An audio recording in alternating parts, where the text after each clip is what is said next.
part of it and Beautiful. endorsed it. And so it's been distributed among activists who are still seeking what happened in Oakland that ended up bringing charges against Johannes Messerly for Oscar's murder. And the book accounts for the day-to-day activist struggle up through the court trial until the verdict was rendered. So that's what the book is about. So it sounds like it's in harmony with what you wanted to talk about, because the other families around the country have been in touch with us through Oscar's family. Yes, sir. Oscar's mom has the Oscar Grant Foundation, and yes, Oscar's uncle, who registered in the nation after our experience, he married my protocol officer, Sister Beatrice, who they met each other while we were going back and forth to court. And nobody told me that they were having a private conversation. So they ended up married, and they have what's called the Love Not Blood Foundation.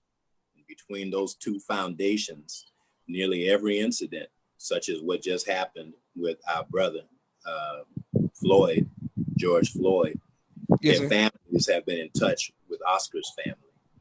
And from time to time, will be in touch with me as they've hosted conferences here in Oakland. And in 2015, when we went back for Justice or Else, was that 2015? Yes, sir. Yes, sir. 2015. Yes, sir. When we went back for Justice or Else, there was actually a conference held the night before the main program with the parents of Trayvon Martin and Tamir Rice, and those parents from all over the country whose loved ones were lost. And I was the student minister to that meeting to address them. And that came from the work of Sister Beatrice and Uncle Bobby, whose brother Cephas X is his name. But, yes, sir. So we remain in contact. Of course, they are in the mosque with me. But most cases where someone has been slain ends up back in the ear and asking the aid of those of us here in Oakland because of the experience of Oscar Grant. In fact, the sister that coined the phrase Black Lives Matter has admittedly said in her writing that it came from the Oscar Grant movement. She's from the Bay Area. And I know I'm losing her name right now. Sister Elisa Garza is her name. Yes, sir. Yes, sir. Praise be to God. From the weekly town hall meetings in San Francisco, where I met her, as well as in Oakland, she says that this whole phrase that people have adopted, which became bigger, that phrase after Trayvon Martin and Mike Brown, but that it actually began with her expressions of feelings during the trial of Oscar Grant, for Oscar Grant. Praise be to Allah. Yes, sir. Well, first of all, I want to thank everyone for tuning in to the People's Podcast. And I want to make sure that we properly greet our great, someone who I admire extremely, you and your family, sir, Student Minister Abdul Sabur Muhammad. First of all, assalamu alaikum, sir. Wa alaikum salam, sir. Thank you very much for taking time out of your busy schedule to have a conversation with us on the People's Podcast today. Thank you all for watching. My sister Miriam says, "Walaikum salam, Sister Miriam." Today we're in a serious time, and I want to make sure that we are getting some advice and understanding from someone who's been as they say, boots on the ground.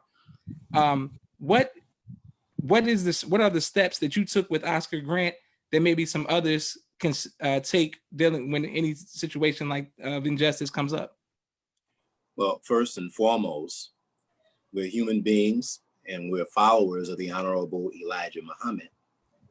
And in the Muslim program, it demands an end to police brutality. And of course, it begins that we want freedom, a full and complete freedom. We want justice, equal justice under the law. So whenever our people are abused by law, a believer should have a certain feeling. However, when Oscar was killed, like what have happened with our brother George Floyd and many others, the community must grow to realize that anytime one of our people have been killed without justice, it could have just as easily have been any one of us.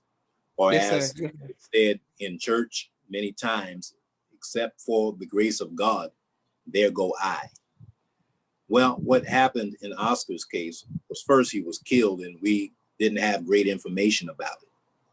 We were organizing ourselves in Oakland and in Northern California prior to his murder to address issues that included police brutality, mass incarceration, the failure to properly educate our young men. And we actually were sitting in a town hall meeting for Black and brown men. Mm. News came out, newspaper that day, and it said that a man had been killed at the BART station, but it didn't say anything further about it. This was before video footage had occurred.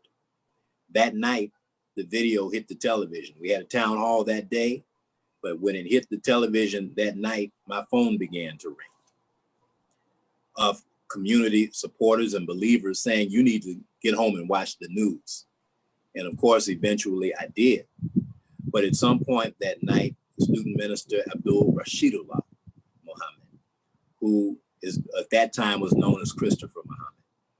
And when he called me, I think a day or so later, he asked me, had I seen some news footage of a Latino girl who was at the BART station with a sign in her hand by herself, single person protest. And the sign said something to the effect of justice for Oscar Grant. Well, when Brother Rashidullah called me, he was very disturbed and said he wanted to talk to the Honorable Minister Louis Farrakhan about what had happened. He was angry, naturally, as we all were, but my brother's anger was translated into organization that included a question. Are we going to sit at home and look at the TV and cuss out the TV when we see these unjust murders? Well, we agreed that we're not going to cuss out the TV, but that we're going to call in Black elected officials and faith leaders and community activists to meet to first find out what happened. What is the actual story? So we began to organize ourselves immediately. And when we met, I think it was Brother Rashidullah, along with some of the Christian pastors, as we described what we understood to have happened. We hadn't met the family. There was the one video footage that made the case famous. And Brother Rashidullah said, that could have been me. In fact, he said, I'm paraphrasing, not exactly, I'm quoting him when he said, I am Oscar Grant. From that meeting, our organizing was to reach to the district attorney's office to find out what actually he was intending to do, what happened and what he was intending to do. In that meeting were church leaders, political officials from the city, from the county, and I believe there may have been some federal support in that meeting. Oakland was strategically unique at that date in that time. But during that time, the Congressional Black Caucus chairperson was Congresswoman Barbara Lee. She's based in Oakland. And at the same time was the state Black Caucus chairman for the state government, who was Assembly member Sandre Swanson. And at the same time, Oakland was the host of an Alameda County group called the Black Elected Officials and Faith-Based Leaders of the East Bay. And it was chaired by an Oakland County supervisor by the name of Supervisor Keith Carson. With us while we were meeting was City Council member Desley Brooks. Well, Council member Brooks, when she heard that we were all limited in knowledge, in fact, of what happened, because all we knew was what was on the news, she said, well, I can call the DA. And she whipped out her cell phone and in that moment called the DA and he answered.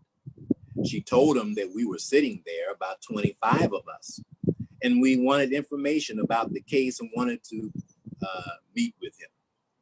He responded saying, I'm not meeting with you. His name is Tom Orloff.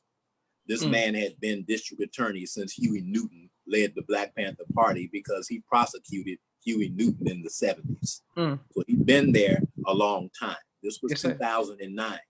And one of the things I'm learning is that Black people don't want to be a district attorney because you look like the chief cop, and who wants to be the chief cop and who runs for such an office? Now, I don't know what that reality is in Atlanta where you are. We have Black mayors, but we don't often have Black district attorneys. Well, the DA said, I'm not going to meet with you, but she jammed it and said, okay, then I'll meet with 2 or 3 of you. She had her phone on speaker. We were listening. And she put the man on mute and said, he said, he'll meet with 2 or 3 of us. What do you say? We said he'll meet with all of us or he won't meet with any of us. Yes, sir. Yes, sir. So we organized in that moment to have a press conference the very next morning at the steps of the Alameda County Courthouse. Those steps are very famous. That's where the Black Panther Party had a lot of rallies, and you see them chanting "Free Huey." Yes, sir. Yes, sir. So we went there and held that press conference early in the morning, about 10 in the morning, with the intention of leaving the press conference, going into the building, up the elevator to the top floor to the DA's office.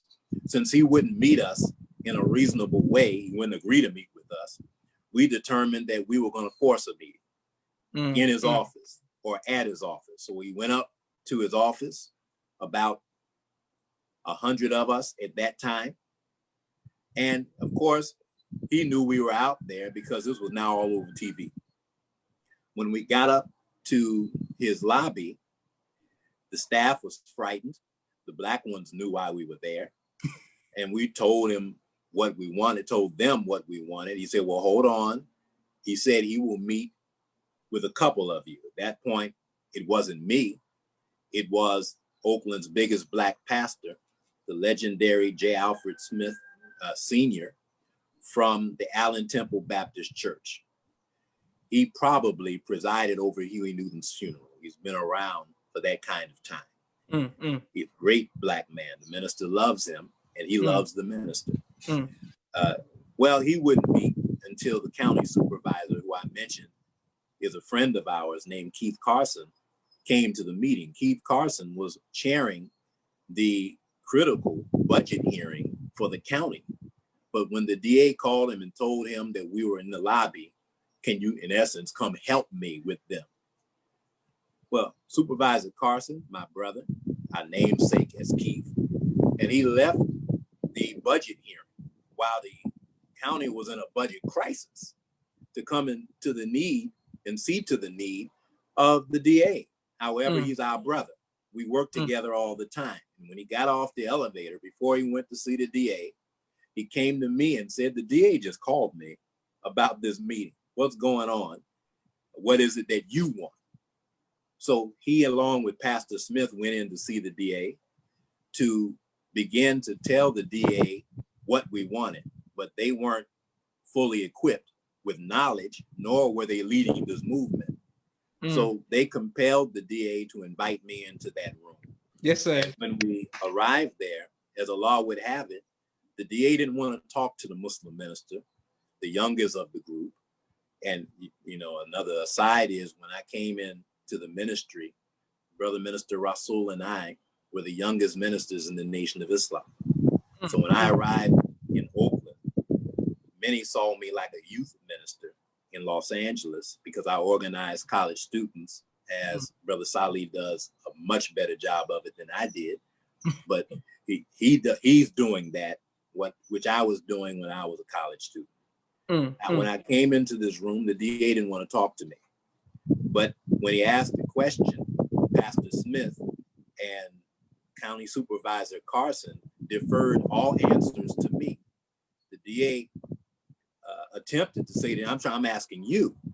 And Pastor Smith and Supervisor Carson both conceded he's the leader here. If there's anything that you want to know, ask him. Now, in the meantime, there's 100 loud chanting activists in the lobby of his office.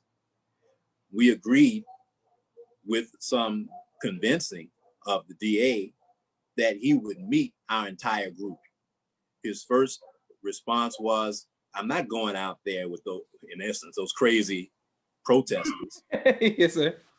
I'm not safe with that. I said, well, we're in the court building. I'm sure there's an empty courtroom that the sheriffs can secure. Why don't you just open up one of those empty courtrooms and we'll meet you in there? His words in essence was, I can't do that. I said, what other? In fact, I offered. There was a community college 3 blocks from the building where my car was parked, actually. So why don't we go over to the community college? I'm sure they've got space. I'm not going to do that. Okay. Well, what options do you have? He said, well, I have a conference room that can fit some people. I said, well, show us the room. He took us in that room, big conference table. I don't know if you've been in the palace. There's a conference table. Yes, sir. In the basement there. The room was about that, a little bit larger than that, if any larger. The table was about the same size. So when we got in there, I said, well, this is fine. He said, well, I don't feel safe. In essence, I said, well, we'll assure your safety, Mr. DA. So, of course, we brought in as many of the activists as we could fit, as well as enough FOI to make him feel safe.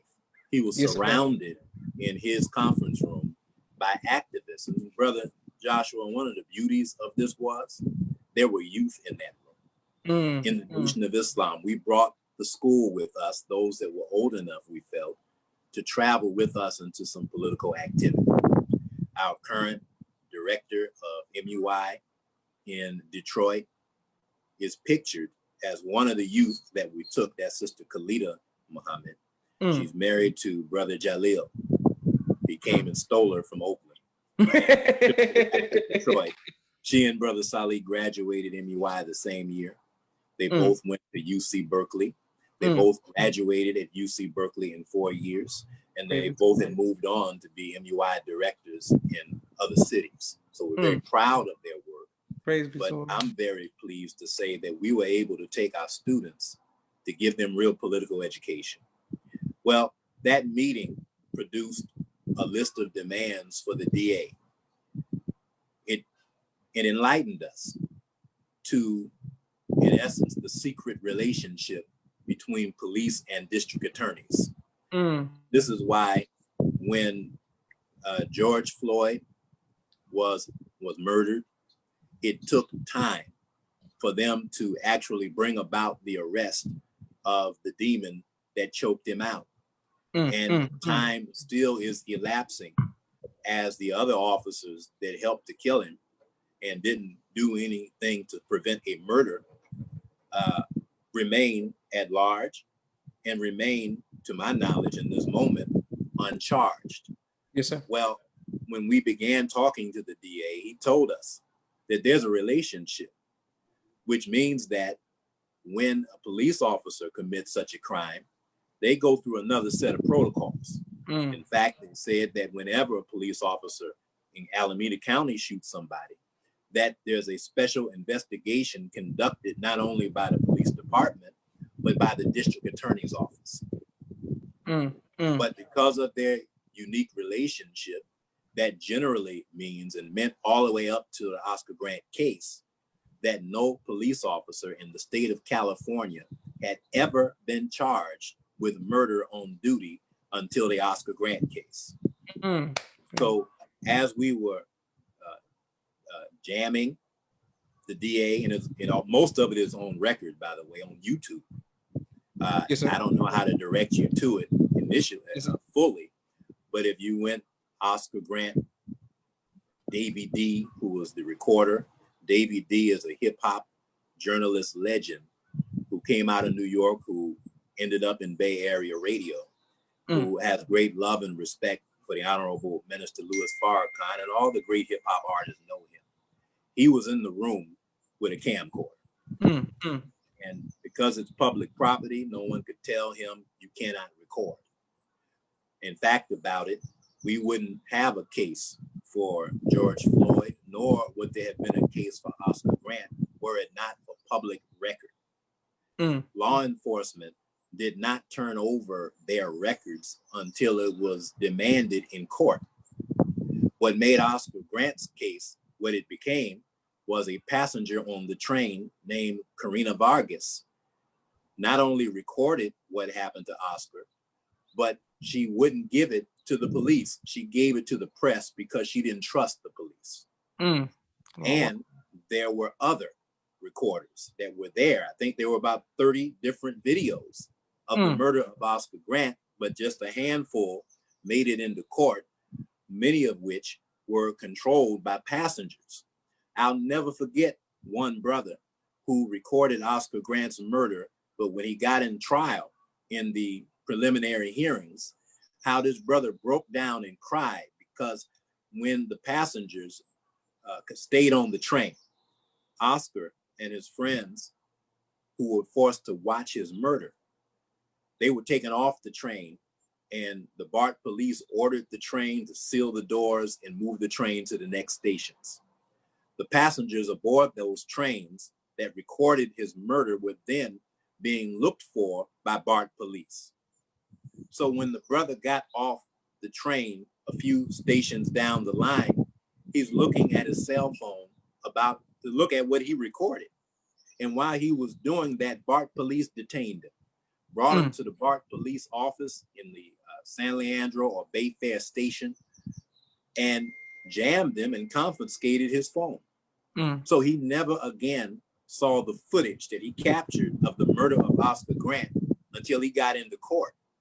And when they interviewed him, or when he was testifying, when they asked him about what happened, the brother was, one, he was a little bit ashamed because he let them take his phone. And we don't know, as a people, the police don't have a right to just take your phone and secure the information that's in it. You actually have civil rights, even though you're Black. But because we've been victimized for so long, we often acquiesce to the police in issues and in matters that we need not to acquiesce to the police. They don't have a right just to search you, just to be searching you. And you actually have a right to say to the police in a traffic stop, I do not consent to be searched. Now, that doesn't mean that they're not going to search you. And it doesn't mean that you should not submit yourself to a search, because if you don't, they'll charge you with resisting arrest, beat you, and search you anyway. Yes, sir. So we have to be wise. But that wisdom includes a statement, according to the ACLU and many others, which we learned during this activist effort. You say to them, because they're recording it, I do not consent to a search. Now there's a record. Well, our brother gave up his cell phone, but when the testimony came and they played his video, the pain in the room that we felt, that he felt, looking at the crime that he was able to record and had never seen again. The pain he felt being unable to speak to Oscar's family about what had happened. The pain of those of us that were in court with Oscar. I accepted the mission in Oakland to stick by Oscar's family's side. So whenever there was a court procedure, I was at every court date, even those that were closed to the public. They respected my presence as a member of the family. Yes, sir. When the trial was moved out of Oakland, which, by the way, it was interesting to watch how it moved from Oakland. They got a change of venue motion. And that change of venue motion included the strength of the Nation of Islam and the presence of myself and Brother Rashidullah and others. The defense attorney for Johannes Messerly, whose name escapes me in this moment, but that defense attorney was like the Johnny Cochran for police. Every police case, if they wanted the best, they got the attorney that defended Johannes Messerly. And he came in the trial in, one day when the change of venue motion came, and he had a stack of newspapers, like from the floor, 5 feet high. And he said to the judge, Your Honor, this is why this trial must be moved, and we cannot get a fair trial in Alameda County. Now, and he said, I even have today's paper, and he was waving the paper in his hand. And the interesting thing for me was, it was my picture on the paper from the Oakland Tribune, which my picture is never in the Oakland Tribune. So I thought that was different. And I wasn't, I'm not enamored with public attention. Yes, sir. So Yes, sir. it wasn't like I called my mama and said, I'm in the paper today. I Yes, didn't. sir. Yes, sir. I didn't say to people, you all get the paper. I'm in the paper today. I'll sign autographs. I didn't have any interest in that. But my interest was to pursue justice and to do the best we could to help this family in our community. Now, but he held up my face on the paper, and the judge said to the attorney, "Is that today's paper?" He said, "Yes, sir." He said, "Is that the rally that was in front of the courthouse yesterday being covered?" The lawyer said, "Yes, sir." He said, "You mean the rally that at lunchtime I took off my robe and went out and sat down and ate a sandwich and watched them, that rally?" In other words, the idea that the rallies out of control and violent was eliminated by a judge who, unbeknown to us, was sitting among us with his robe off, eating a sandwich, feeling very comfortable. So the judge understood the rally, but I think he also saw it was my face on the cover, because I was the biggest mouth at the rally. And it was my face on the cover of the paper. And the thing that was interesting is that I was sitting right behind the lawyer. So the judge said, "Bring me the paper." And he looked down and he looked over at me, and then he moved on. But in the argument to move the trial out of Alameda County, the defense attorney argued the history of the Black Panther Party. And he recited how the Black Panther Party was developed as a result of police brutality in Oakland, and the organizing efforts of the Black Panther Party continue to have a profound effect on the potential jurors of Alameda County. Yes, sir. And he began to run down the current day activism. And while he never called my name, and I wouldn't want him to, my face was on the cover of the paper, and we were at the root of the organizing efforts. He just said religious leaders were driving the Black community so that now you are unable to find Black jurors, and you cannot have a fair jury hearing pool if you have to dismiss everybody Black, because he felt that according to their studies, Black people already felt that Messerly was guilty. And he was. Yes, sir. But he felt you couldn't get a fair trial because of public pressure on the jury in Alameda County. Therefore, the judge agreed and moved the trial to Los Angeles. So that was a result of the height of activism that occurred. By God's grace, with the Black Caucus chair being in Oakland, with the state caucus, Black Caucus chair being in Oakland, with the organizing efforts that we brought to the local elected officials, we were in communication at every level. And by the way, the mayor at the time was the legendary former Black Caucus chair, Ron Dellums. The federal building in downtown Oakland is named after Ron Dellums. Of course, they didn't know he was going to come out of retirement and run for office again. But he did, and he won. And when he did, when he made his campaign, Minister Rashidullah and myself went to meet him immediately because he was a friend of the Honorable Minister Louis Farrakhan. He was the first Black Caucus leader to invite the minister to speak to the Black Caucus. It's a matter of record.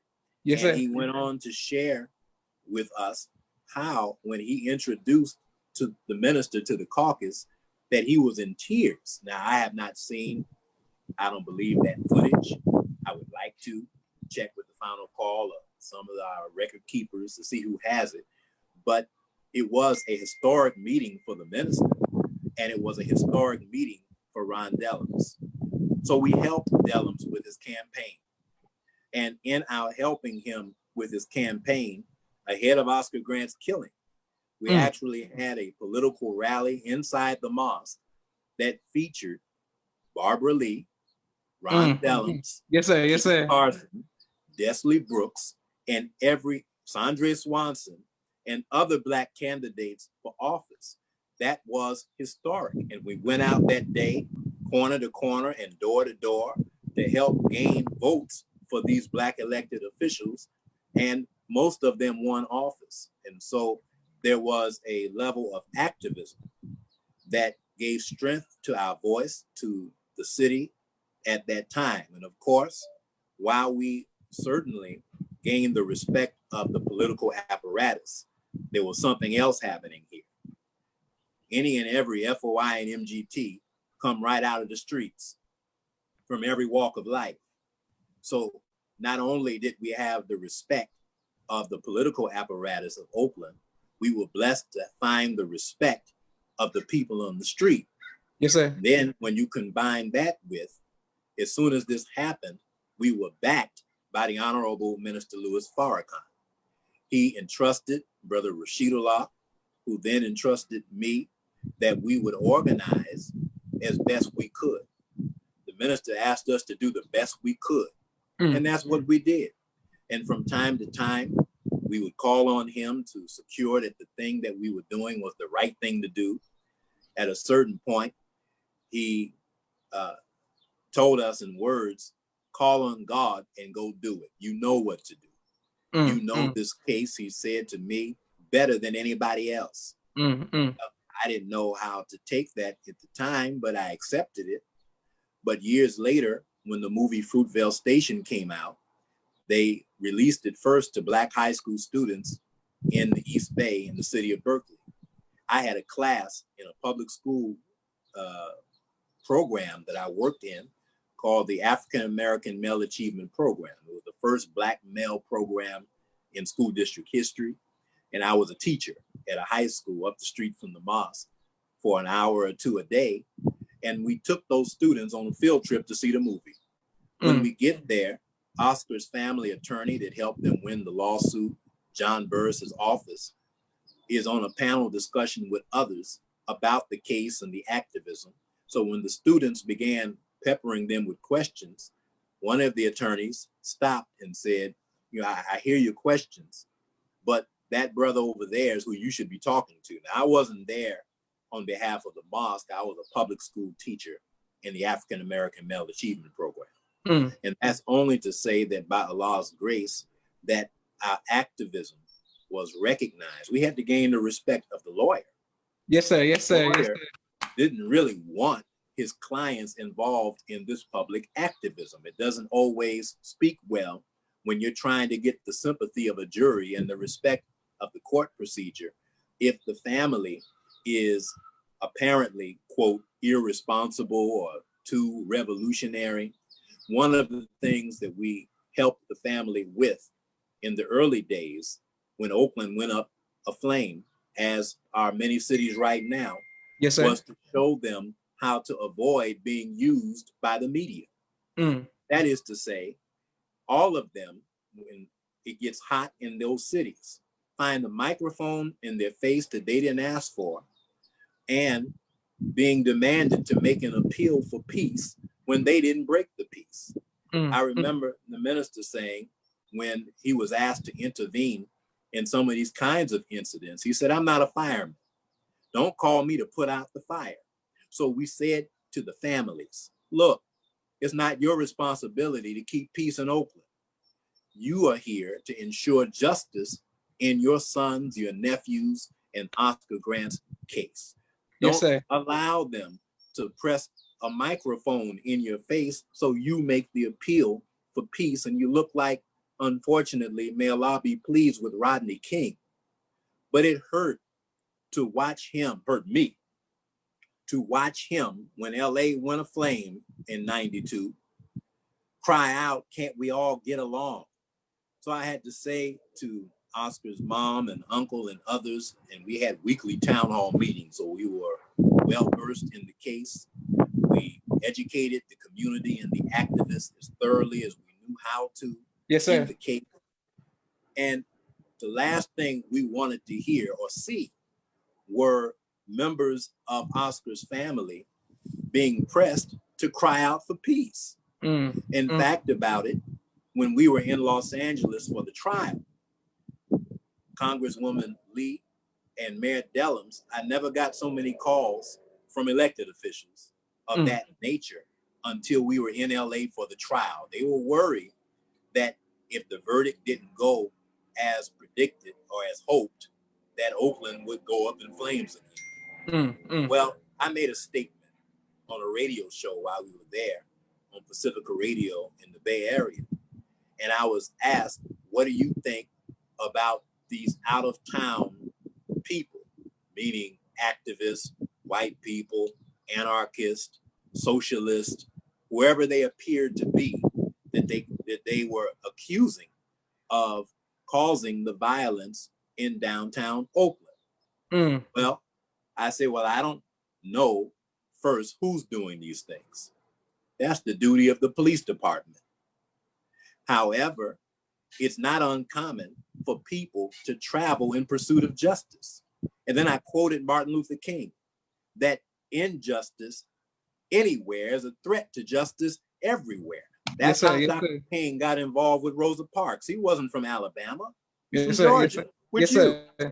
So for him to go to Alabama meant that he saw the pain and he did his part to address the pain, and he did his part to help the people organize for justice for Rosa Parks. So I'm not angry that somebody came in from Berkeley. By the way, Berkeley, Oakland, I don't know my way around Atlanta, but I imagine there's some little areas like College Park and that are next door to Atlanta. I don't know if it's part of the technical city, but I know you can walk from one neighborhood into another. Yes, sir. So to say that these people are from out of town and they're causing all these problems is an overreach and an overstatement.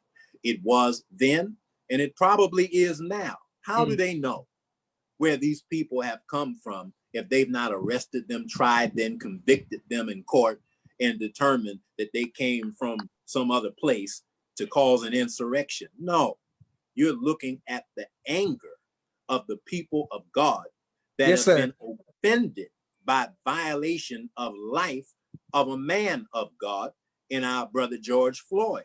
That these people, wherever they are from, have a right to express their indignation and their anger at what happened to brother George Floyd, and what happened to our sister Breonna Taylor, and what happened to Tamir Rice, and what happened to Trayvon Martin, and what happened. You can run the list down. It's so long. I can't even run them down. But the point I'm raising here, though, is that they are just pitching arguments to avoid accepting responsibility that the state that financed the governments that produce the police departments, the justice systems, have been and are unjust when Black people are made to suffer. Now, at the end of the road, trying to figure out who came from what block, which neighborhood, they're wasting a lot of time. It makes for good media. But Mayor Dellums called me when he heard about the radio show, or he heard the radio show. He was a little angry. He was disturbed. He said, are you advocating these out-of-towners come and create violence in Oakland? I didn't advocate anything. I was asked what it means when people come from out of town. And then I quoted Dr. King to him. Now, he is a student of Dr. King. Yes, sir. He was a peace advocate in the Congress, while at the same time being over the committees that dealt with military and defense. Just think about this. A peacenik from Berkeley in Ron Dellums was over the Department of Defense in the Congress, the oversight of it. Well, now that he's mayor of Oakland, Oscar Grant has been slain, but Mayor Dellums played such a crucial role in assisting bringing justice that it often goes underreported. On January the 7th of 2009, when we met with the DA, part of that crowd that was jamming the DA, in the crowd was two assistants from the mayor's office. His chief of security was sitting there. And I saw him, but I didn't know why he was there. I figured maybe the mayor's going to come in. And the assistant to the mayor, his chief of staff, was sitting in the hallway listening. So they heard the activists cry to the DA. Well, that night, in fact, we told the DA, if you don't say to the public that you are seriously considering charges against Johannes Messerly, like you've told us, then they're going to believe you're going to do what you've always done, which is nothing. Yes, sir. And you'll end up with a riot in the street. Well, the Yes, DA said to us, I'm not going to say anything. We told him, you need to have a press conference and share with the public what you're telling us that you're considering charges. You don't have to bring charges at this point, but you need to tell the public that you're considering them. Yes, well, sir. He got arrogant. He said, I'm not telling anybody anything. In fact, about it, he said, I'm not going to tell the public, you tell them. Then Councilwoman Brooks looked at him and said, Mr. DA, slavery is over. We didn't come here for you to tell us what to do. Yes, right. We came here to tell you what to do. Hello. He said, well, I ain't doing it. And we left that meeting. I went on to the Fruitvale BART station and addressed a rally. All this is happening while Oscar Grant's funeral is going on in the same hour. That night, Oakland went up in flames. Mayor Dellums, and I recorded in the book, by the way, this circumstance. Yes, Mayor sir. Dellums went out into the marches and the rallies almost by himself. I think his chief of security was with him, but he walked right into the mob. I was at the mosque lecturing, and a phone call came to probably my cell phone, but I was lecturing, so I didn't even have my phone at the rostrum with me. So then the phone call went to Brother Captain Gary, who was Muhammad, who was my captain at the time. Brother Gary ran down to the rostrum with a cell phone in the air saying, you got a call. And I didn't understand. The only time I'd seen that happen was when many of us were invited to Mos Mariam to lecture. And the minister would watch those Sunday lectures. Yes, sir. Yes, sir. Once, maybe twice, while someone was on the stage, the Supreme Captain, Mustafa Farrakhan, would run up to the stage with a cell phone in his hand. Yes, sir. And when he ran up to the stage, oh boy, what I do now? I'm thinking the minister is on the phone, but it wasn't the minister, it was a minister, my brother Rahidullah. And he said, I'm at home, or I'm looking at the news. Are you aware that Mayor Dellums is in the middle of the riot zone by himself, trying to calm people down? I said, well, no, sir, I wasn't aware. I'm here at the mosque. He said, well, brother, you need to get as many brothers as you can and get out there to help him. Well, that means I had to shut this mosque meeting down. We took every FOI we had there with us, and it wasn't a big meeting that night. And we called a few others while we were moving toward downtown so that we could help protect the mayor from a mob. When we got to him, he was standing on the steps of City Hall, attempting to address a couple of hundred people that were angry at him. You know, what are you going to do, Mayor Dellums? You know, this is your fault. Now, of course, he didn't have anything to do with the murder of Oscar Grant, but he's the mayor. Yes, and sir. When he opened up his mouth, if you see the picture, which is in the book, actually, it looks like I'm standing post on the mayor. And actually, I was. I didn't go there to speak. We went there to keep him safe. And when he opened up his mouth to speak, some in the crowd instigated and cussed him out. You know, F you, F the police, F you. And he was hurt. I mean, his heart, because he was a peace activist. He spoke at these kind of rallies when he was coming up in politics. He was the mouthpiece for these kind of rallies. And it hurt him that the crowd saw him like their enemy. Well, we were at the door of the city hall. His chief of security opened up the door and said, come in. So we pulled him into the city hall, and the mayor was livid with anger and pain. I watched him break down and cry because of the way the crowd disrespected him. And by the way, while we were out there with the crowd, he did something I've never seen an elected official do. When we saw President Trump yesterday march from the White House to that church, before he went out there, he sent the National Guard, the Park Police, and the Secret Service to move people out of the way so that he could walk like he was tough after everybody had been moved out the way. That was not a tough walk. What Mayor Dellums did was a tough walk. He walked right through the middle of the riotous and protesting zone with one person. Well, the president sent the troops ahead of him to shoot people with rubber bullets, to tear gas people, to pepper spray people, and then walk down the street like he's tough. He was nothing tough about what he did. Hold up the Bible at the other end when he gets in front of a church that didn't even invite him to come. Now, Mandela's, on the other hand, out of love for his people, tried to spare the lives of young people whom he knew that the police were going to have to respond to them. And when we got in front of City Hall to secure him, the police station is right up the street. So they began to convene, the police did, at City Hall. He picked up his megaphone and told the police, as mayor, I am ordering you to leave.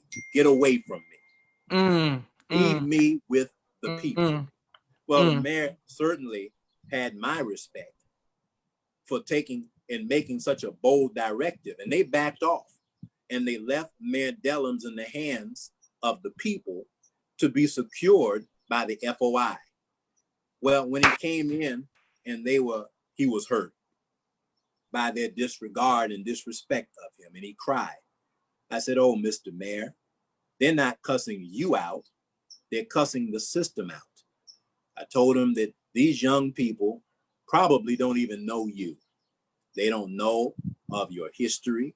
They don't know of your political position in this. And quite frankly, the mayor had no political position because BART is not part of the city of Oakland. The BART Police Department is not overseen by Oakland Police Department. It's overseen by the state of California. And its train system has its own independent police force, has nothing to do with OPD. So the mayor had nothing to do with it. However, the next day, the mayor had a press conference. He called me to his office, just he and I. And he said to me, Minister, thank you. I need to talk to you about what I want to do. Well, what is that, Mr. Mayor? He said, I'm going to have a press conference. And I talked to the district attorney. And I asked the district attorney to join me in the press conference so that he can make the public aware that he intends to launch an investigation that could lead to charges against Johannes Mesler. And he agreed. In other words, the mayor got the DA to do what he refused to do for us. We had that press conference. And as Allah would have it, the mayor said, will you stay and stand by my side when we have the press conference? Praise be to Allah. Well, of course, Mr. Mayor.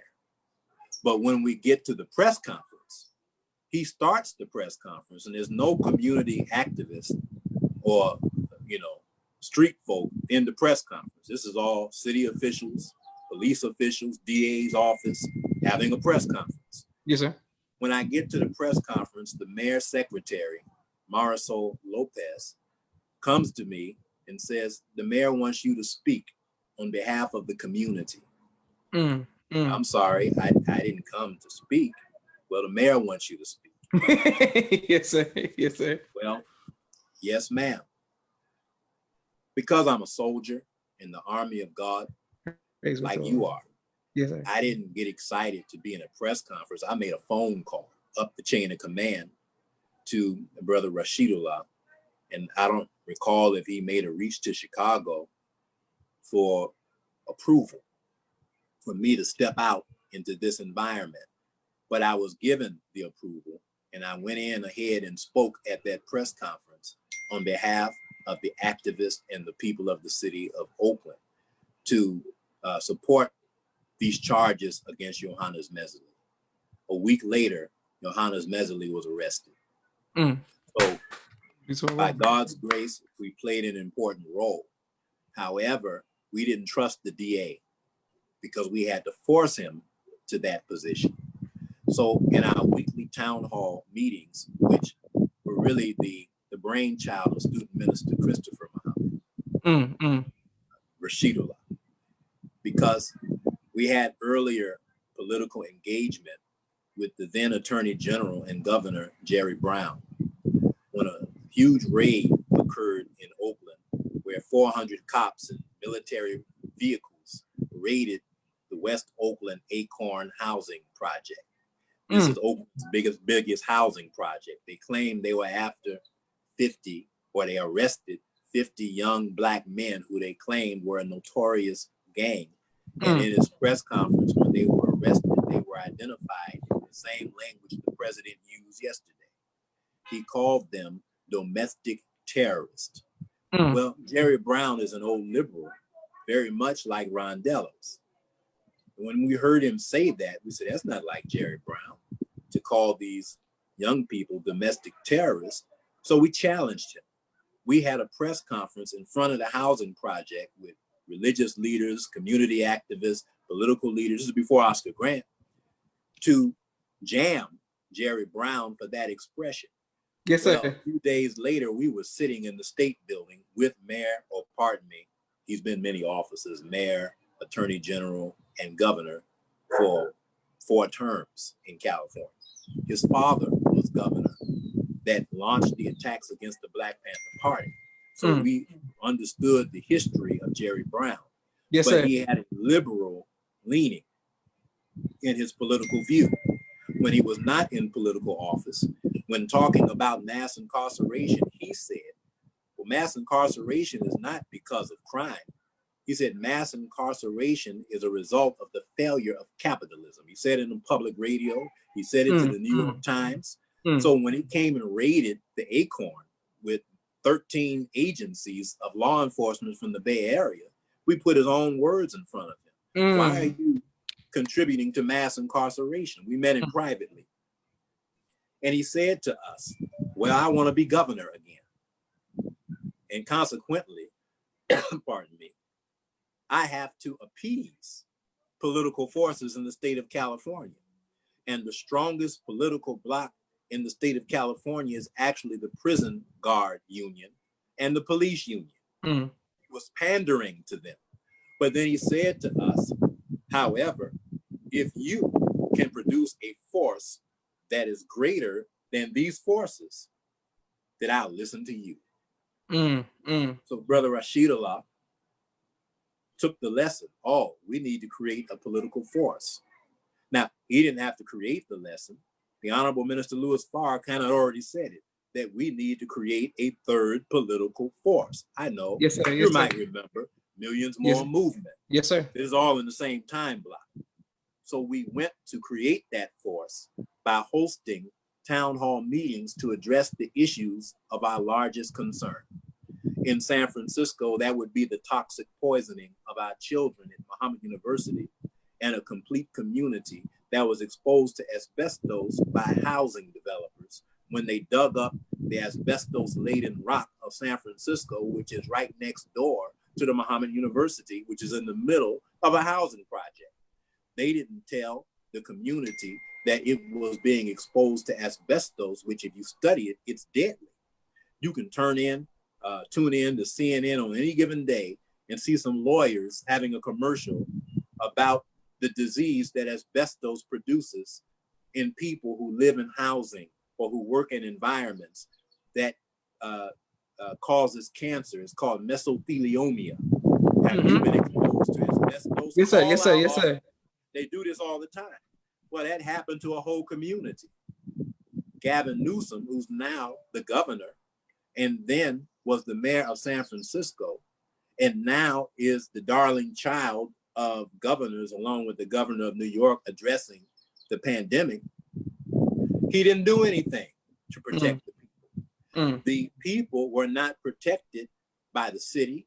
The people were not protected by the state, and the people were not protected by the federal government. So we went forward to begin to organize the people. Minister Rashidullah played a very key role, because my brother is an exceedingly sharp presenter of truth. Yes, sir. He's Johnny Cochran to the Nation of Islam. Let him argue, defend, or prosecute a case, and I believe you will win. So he began prosecuting that case, and from his office as a sub-regional minister, we began to organize every city in Northern California to have town hall meetings. That included Oakland. When Oscar was killed, we were already having town hall meetings. The only thing that occurred differently in Oscar's case was because of the severity of it, the town hall meetings became weekly. So every Saturday morning at the Olivet Institutional Missionary Baptist Church, at the beginning of these town halls, they were packed. We were looking at 500 people because they wanted justice for Oscar Grant. We're looking at many of Oakland's greatest clergy leaders. We were looking at Oakland's most significant activist community. We were looking at the anarchists that they fear may be involved out here in these streets right now. Yes, sir. As the flames are occurring in cities. We were looking at white socialists who advocate Malcolm X philosophy in their newspapers, the internationalists. We were looking at union leaders, and everyone collectively demanded justice in the murder of Oscar Grant. But the beauty of it was the strength of the Nation of Islam brought order and organization and leadership to what was happening. And at every level, that order, organization, and leadership was respected. That's why when we went into the trial, the mayor called me, the congresswoman called me, the county supervisor called me. They respected our place on behalf of the Honorable Minister Louis Farrakhan. And final point, you can ask me questions, is that Minister Farrakhan was planning to come to the Bay Area before the murder of Oscar Grant to address the poisoning of our children and community in San Francisco. He had an agreement with Brother Minister Rashidullah to come in February of 2009, a couple of weeks ahead of Savior's Day. Now, you've been in the nation a while, all your life. Yes, sir. And you see that the minister doesn't come out that close to Savior's Day. That's right. Often. That's right. He gets quiet, he goes to his chamber, and he prepares himself for the Savior's Day message. But these issues were so significant that he agreed to come to San Francisco. Before he got to San Francisco, according to plan, Oscar Grant was murdered. And he and Minister Rashidullah agreed, we need to be in Oakland to deal with the murder of Oscar Grant. So he came to Oakland in February and came to the church that was the ground zero for organizing Olivet Institutional Missionary Baptist Church, whose pastor, the late Gordon Humphreys, we cannot go without mentioning his beautiful name. He actually later moved to Chicago where his father pastored and took over the church there, I believe is of the same name. But Reverend Humphreys actually passed away on his post, lecturing in church in Chicago, where he had a heart attack. But prior to that point, when we met, he told me that his father, who was also a pastor and bishop in Chicago, was blessed to sit down and have dinner in the National House with the Honorable Elijah Muhammad. So Reverend Humphreys' affinity for us was because of his father's relationship, respect, love, and admiration for the Messiah, the Honorable Elijah Muhammad. And we didn't know this until we talked and began to organize. So the minister came to his church that February. He was the only national leader that came into the area to address the situation.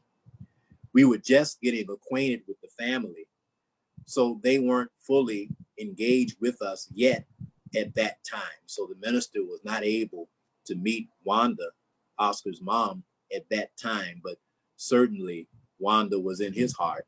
And you may know that some years later, she came to Mosque Mariam and taught or addressed the public, and to give her thanks to the minister, to Brother Rashidullah, and to myself for the Nation of Islam support and the drive for justice. So it became, and I'll stop with this point, and you can ask me whatever's on your heart, the first case in the state of California history where a officer was arrested for murder.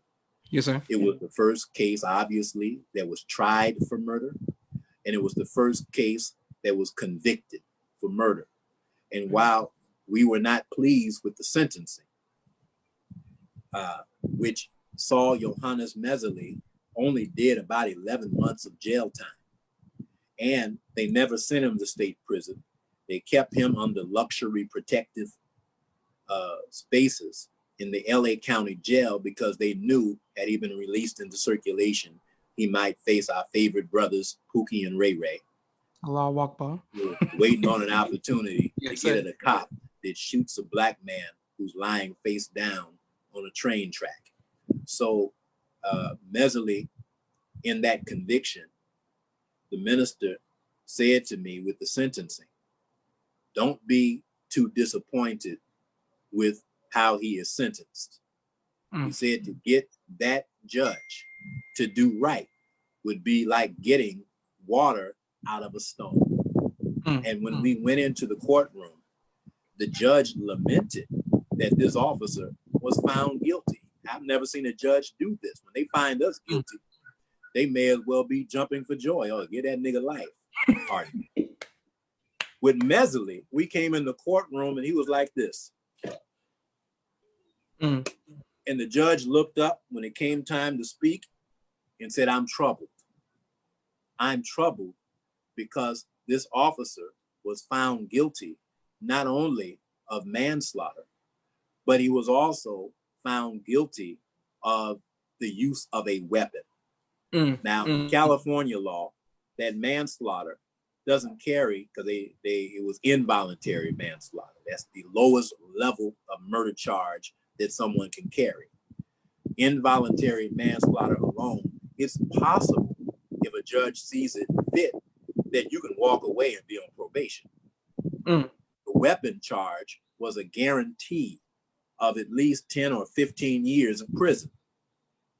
So the judge was troubled by the weapon charge because he knew he couldn't get around the law of how to sentence a weapon charge against this cop, Johannes Mesley. Well, after he allowed for the attorneys, the district attorney and the defense attorney, he said, prove to me why I should keep this weapon charge. I maybe caught the DA by surprise. And while he was pitching the argument, I'm chomping at the bit in my seat thinking, I can argue this better than you. Now, Attorney Stein did the best that he could. By the way, the defense attorney's name is Raines, Michael Raines. He's a legendary cop defender in law enforcement. Well, as I heard the argument, I'm thinking he didn't do that too well. So the judge listened to the arguments and he rendered a decision. And he threw out the sentencing for a weapons charge. He dismissed the charge, even though the jury found him guilty of such a charge. And that's how Johannes Mesley escaped jail time. Now, Mesley is, according to Uncle Bobby, he's working again in either law enforcement or security. He again has a gun on his hip, doing work that cost the life of Oscar Grant. Now, Yes, sir. there were other cops involved that lost their jobs behind the murder of Oscar Grant. The chief of BART police lost his job. He resigned behind the murder of Oscar Grant. The general manager of BART lost her job behind the murder of Oscar Grant. And the state of California passed legislation to bring about an attempt to have oversight and civilian review of all deeds done by BART police. I was invited to participate in crafting what would become state legislation. And it passed and was signed into law by the governor. But unfortunately, politics, it's not our game. And when the politicians received that legislation, it would have given a civilian review board the teeth to bite the police department. If they'd done wrong, they were pulling the teeth out. So when they finally passed that legislation, they removed from that board the power that we wrote into it. But it did pass, and legislation in the state of California has now changed so that that state agency called BART can have an oversight review. All of this is part and parcel, some of the activism that occurred during that time. There's one more I think I should mention. We organized something I saw happening in Georgia on Facebook in California. called the Caravan for Justice. When I think our sister, is Breonna Taylor from Georgia? Who was it that was recently killed in Georgia? Brother Ahmaud Arbery. Ahmaud Arbery, thank you. Yes, sir. Someone organized what they called on Facebook the Caravan for Justice. That's actually what we called our organizing effort that united about 10 cities and their town hall meetings and took to the state capital of California, Sacramento, more than 20,000 people to demand justice in the murder of Oscar Grant, to demand justice for Black people that were mass incarcerated in the state of California, to demand justice for Black people and brown people that were suffering of environmental racism, which we jumped in with the asbestos poisoning of our children. Student Minister Rashidullah, a host of Christian pastors, a host of activists, and had you been there to see these bus loads dropping off at the state capitol, it may have reminded you in a smaller way of the Million Man March. Then we went into the state capitol to do something that was similar to what the Black Panther Party was made famous for. They marched into the state capitol. Yes, sir. Yes, sir. With guns in their hand. Yes, sir. Well, of course, we don't carry weapons, nor do they allow weapons into the state capitol. You got to go through the metal detector now. Yes, sir. But we took about 1,000 people into the rotunda of the state's capital during the Caravan for Justice. And Brother Rashidullah then addressed the people without a microphone inside the rotunda of the state's capital. Yes, and sir. on those 3 or 4 occasions, we went to the state capitol with a movement known as the Caravan for Justice. We began to lobby those members of the state capitol. We went door to door. And because of that caravan, something happened in the state of California that had never happened before. And that was that the Black State Caucus, all the Black elected officials, the Hispanic State Caucus, all the Latino elected officials, and the Asian Pacific Islander State Caucus, and all of their elected officials, and what they called the Progressive State Caucus, which is white liberal political minds. Okay. They had a united meeting to hear our concerns, to take our counsel, and to apply it in policy. They had never met with each other before. It was the presence of the Caravan for Justice, which was headed by the Bay Area Nation of Islam. Praise That caused these elected officials never decided to unite before, to begin to unite in their political efforts. So we're still unfolding and unpacking what occurred during that time. Yes, we sir. didn't do any of these things seeking attention. We did all of these things seeking justice, to establish justice for our people, and we're very blessed to have played a role. So, brother, you had any questions, I'll be happy to answer. Oh, yes, sir. And thank you very much for your work and the work of all of the organizers. But I want to make sure I thank you and your family for you all's continued sacrifice. And we thank Allah for you. I didn't know any of this, so I'm sure. Thank you for giving us information as well as inspiration. Brother Minister, my next question, well, you've answered 95% of my questions. You already pretty much, you gave us the blueprint of what happened, but I just have 2 follow-up questions for you. As far as the voting process of you all helping getting Black elected officials in locally, is that important? Should we encourage local voting to get Black people into positions of power? When we participated in the Million Man March, the Million Family March, and the Millions More movement, part of that platform included registering our people to vote. Voter registration cards were stacked up in mosques all around the country. Okay. Some mosques are a little more active than others. Sometimes that's based on the personal wherewithal of those that are there.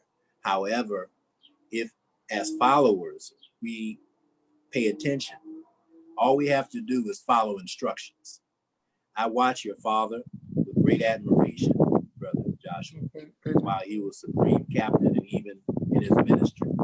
And without quoting him, he's a firm advocate. If the minister say do it, just do it.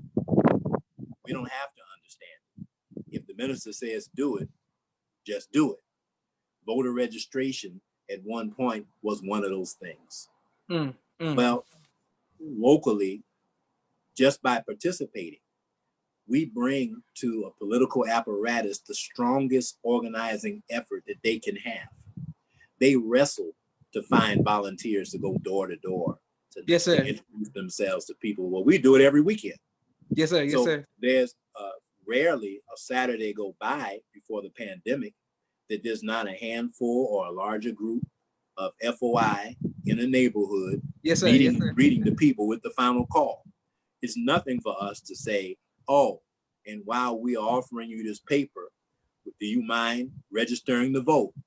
It's nothing for us to say that we support this one or this issue or that issue. We have to be wise that the people and the issues that we align ourselves with are in harmony with our teaching.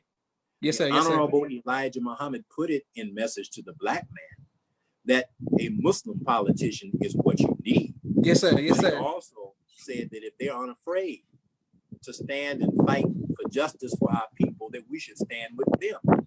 He pointed out our brother in New York, Adam Clayton Powell, yes, who was sir, a congressman at the time, as being one of the good ones. Yes, so, sir. Yeah, yes, sir. There were elected officials that the Honorable Elijah Muhammad supported.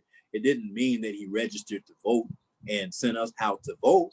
However, when Reverend Jackson ran for office the first time, yes, the sir. Honorable Minister Louis Farrakhan registered to vote, as I understand it, yes, for sir. the first time. Then he encouraged us that were his followers. He didn't make anybody do anything. He had a meeting with the laborers when he was considering support of the Reverend Jackson. And the laborers supported his desire, which is a good thing because the believers believe, the messenger believes what's been revealed to him. So teaches the Holy Quran. Yes, sir. But it says, and so do the believers. Well, if the minister believes strongly a thing, even if I don't understand it, I'm with him. Why? He's as near to me and even nearer than my biological parents. In other words, I trust him with all my heart, soul, mind, and strength. Yes, the Honorable Elijah Muhammad said, wherever he says go, go. Wherever he says stay away from, stay away from. Yes, sir. So there are some people, well, why aren't you all out there leading these marches? Well, even in the Oscar Grant marches, brother, there were rallies and marches that we spoke at, but we weren't present when any violence broke out. The type that people were concerned over. In fact, about it, on January the 14th, a rally wherein we announced that the DA should resign or face a recall. We were in that rally. It was about 10,000 people. And that rally marched from City Hall to the county supervisor's, the county courthouse, between the courthouse and the supervisor's office. It's about 10 blocks away, and we marched alongside others. But there were instigators in those crowds, and I'll never forget this. And I'm very grateful to Brother Captain Gary, because when the brothers ranked up so that we could jump into this march and make our way, I was going to speak at the other end of the march. Somebody threw a bottle at us. And I'm looking out the corner of my eye and I see this bottle. So I'm moving my head one way and Brother Gary moved his head the other way. And that bottle hit the street and crashed. Now we look back because you know we're looking for somebody.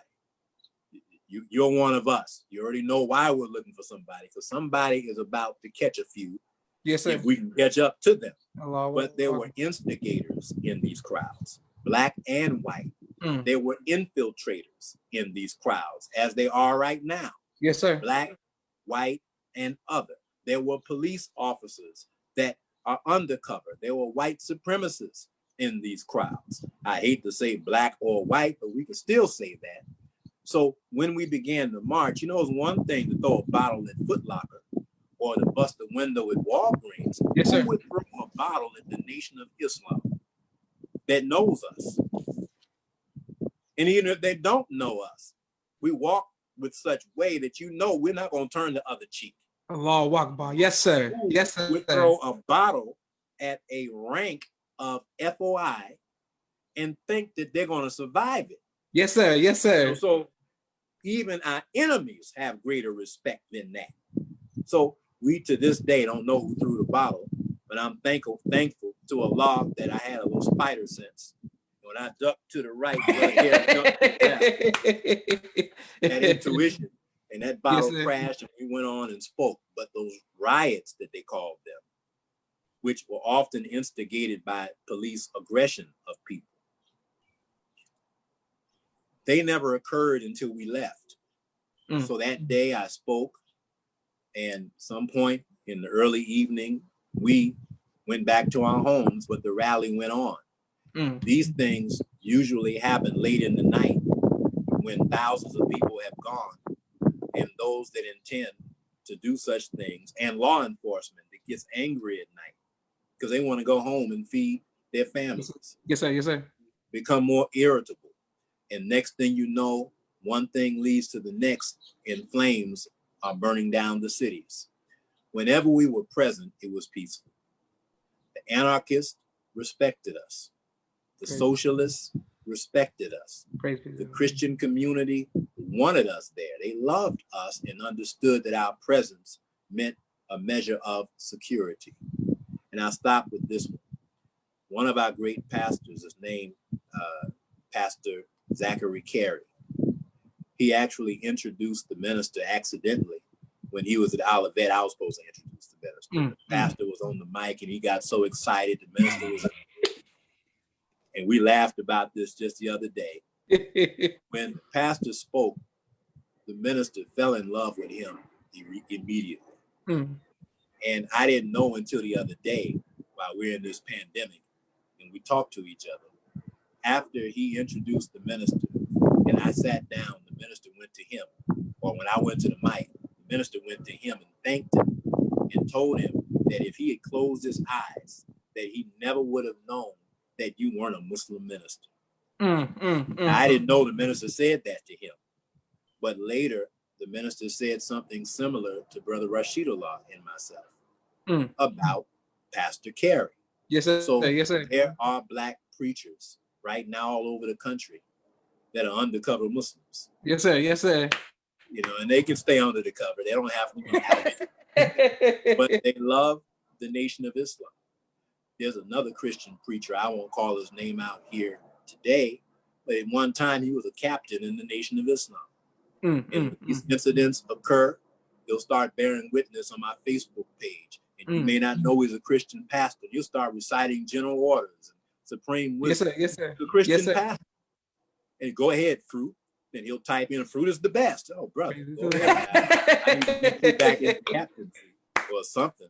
Yes, sir. Your father might remember him, as I believe he may have been a captain at the time your father became supreme captain. But the point I'm raising here is we have friends all around us.